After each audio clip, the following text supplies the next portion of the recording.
Olá, sou o Paulo, sou membro do grupo PET Química da Universidade de Brasília e hoje eu vou estar apresentando para vocês uma aula em relação às ligações químicas e interações moleculares. É um assunto bem simples, por assim dizer, mas ele é bastante aplicado para muitas áreas da química e, enfim, se você está começando a sua graduação no curso ou se não, você está no ensino médio, está estudando para uma prova e você vai ter esse assunto, é importante você ter conhecimento disso, porque é um assunto que ele vai perseverar por muitas outras partes do seu estudo. Então, assim, é uma aula bastante importante, mas uma aula bem rapidinha e simples. Deste modo, vou começar agora apresentando para vocês os conceitos das ligações químicas. Vou começar com a ligação covalente. As ligações covalentes, elas foram descobertas por Lewis, e Lewis ele propôs uma explicação em que ele explica a ligação entre meio de compartilhamentos de pares de elétrons. Como funciona esse compartilhamento? Basicamente, então, é válido apontar a regra do octeto. A regra do octeto é basicamente que na camada de valência, um átomo deve ter 8 elétrons, né? Para poder ficar o mais estável possível. Então, tudo gira em volta no caso da regra do octeto. A regra do octeto não se compõe para todos os elementos, mas para a grande maioria deles, então é muito importante você ter noção disso. Então, desse modo, se temos dois elétrons que eles, por exemplo, tem 7 elétrons na camada de valência, e você quer que o átomo chegue nesse estado de equilíbrio, há a possibilidade de você estar compartilhando de forma que um não perca e fique estável, enquanto o um fique instável. Mas então, reforçando sobre a regra do octeto, é, no caso, os átomos tendem a completar os octetos e vocês encontram isso naturalmente na natureza com os gases nobres, com exceção do hélio. Todos os demais, eles têm essa habilidade, então isso é algo desejável para os outros átomos obterem. Como exemplo, trouxe para vocês no caso o flúor. São dois átomos idênticos, né? Com 7 elétrons na camada de valência. E poderiam encontrar 8 elétrons caso os dois dividissem. E deste modo os dois fazem isso, né? Vocês podem ver na imagem, enfim, o flúor ele tem os 7 elétrons. Quando os dois compartilham, os dois conseguem ter 8 na camada de valência, ficando extremamente estáveis e, enfim, formando a ligação covalente. Bem simples, bem fácil, não tem muito mistério. Outra ligação também muito importante vocês terem conhecimento é a ligação iônica. A ligação iônica, como o nome diz, ela acontece em razão de íons, né? Então, se vamos ter cargas positivas, cargas negativas, então vocês vão ver que durante a ligação vamos ter átomos que têm mais a tendência a receber elétrons, enquanto outros têm tendência mais a doar. Também temos que levar em compensação também a regra do octeto, né? Ela é bastante importante para isso. Mas então, para um ponto que você pode tentar ajudar para estudar para esse assunto é lembrar que a ligação iônica é relacionada a íons.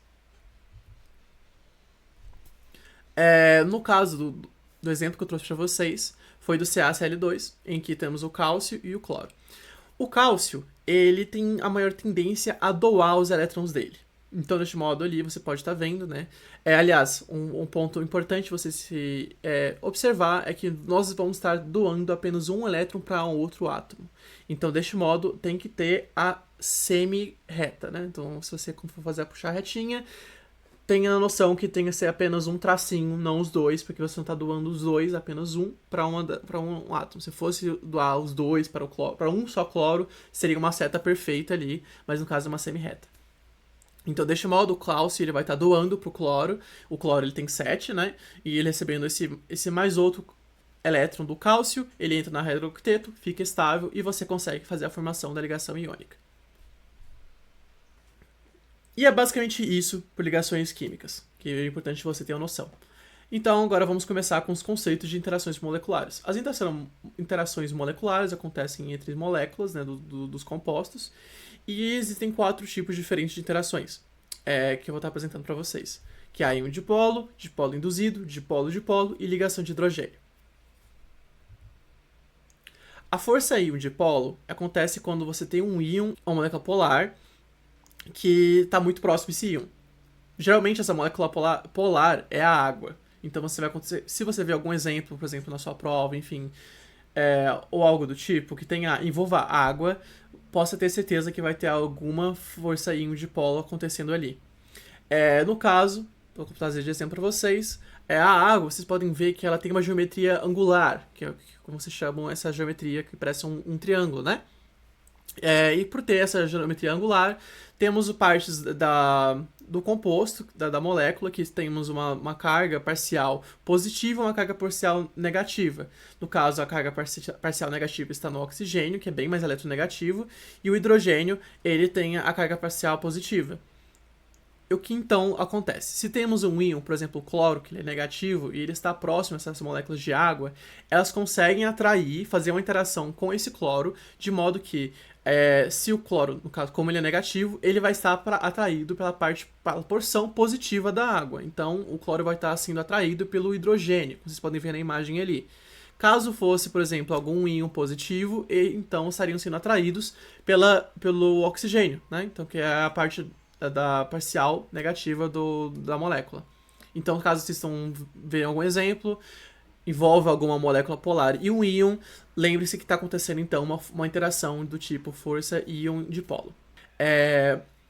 Outro tipo de interação molecular é a força dipolo permanente ou dipolo-dipolo.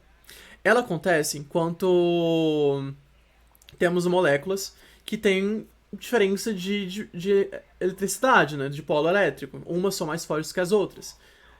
Então, o que significa isso basicamente? Vou dar um exemplo para vocês. Vocês podem ver o HCl. Essa interação vai acontecer de modo que, se você tem uma parte de uma porção, porção negativa e uma porção positiva, elas vão se atrair, então formando a força de polo-dipolo. No exemplo em específico que eu trouxe para vocês, tem o HCl. O cloro ele é bem mais eletronegativo, então ele se caracteriza como uma carga parcial negativa mais forte. E deste modo ele vai ser atraído pelo hidrogênio, que tem a carga positiva. Então, assim, tendo a interação de polo-dipolo. A outra interação é a dipolo induzido. No caso, acontece entre moléculas que estão vizinhas e geralmente acontecem com moléculas que são semelhantes. Caso você aproximar essas moléculas que são semelhantes, elas vão estar tecnicamente neutras, né? Elas não vão ser atraídas, nem afastadas um pelo outro que você chega a pensar, mas não. Acontece que elas vão temporariamente ser atraídas uma pela outra, né? Como elas são bastante próximas, isso acontece. Trazendo um exemplo para vocês. No caso, meio que tem essa divisão, né? Você tem temos como eu disse, tem explicado das cargas parciais, temos a carga positiva, a carga parcial negativa. A carga parcial positiva da molécula que está vizinha e é semelhante à outra, vai tentar se atrair, se fazer essa interação com a carga parcial negativa do outro lado. Então, deste modo, você consegue fazer com que os opostos se atraem, consegue fazer essa interação. E é basicamente isso. Vocês podem ver, são conceitos bem básicos, mas que, enfim, é importante você ter noção disso. E por fim, mas não tão menos importante, a ligação de hidrogênio. A ligação de hidrogênio é a interação intermolecular mais forte que acontece entre elas, e geralmente acontece quando você tem algum átomo de hidrogênio. Então, se você está vendo que tem algum átomo de hidrogênio no composto que você está estudando, enfim, no exemplo que você está estudando, se atente a um caso da ligação de hidrogênio, que, aliás, elas são muito importantes para a gente até no nosso microorganismo. Então, como exemplo, posso trazer para vocês a ligação entre como ocorre, no caso, a ligação de hidrogênio. A ligação de hidrogênio ela ocorre quando você tem uma partícula de hidrogênio e ela está ligada aos átomos do chamado FON, né, que é uns átomos mais eletronegativos, que são o oxigênio, o nitrogênio e o flúor. Então, caso que você se depara com uma ligação entre hidrogênio, flúor, hidrogênio e nitrogênio, e hidrogênio e oxigênio, certamente uma ligação de hidrogênio e é uma interação molecular muito forte. Então, sim, caso se forem para alguém te perguntar ou cair algum exemplo perguntando qual a interação mais forte de todas elas, você pode ter certeza que é a ligação de hidrogênio.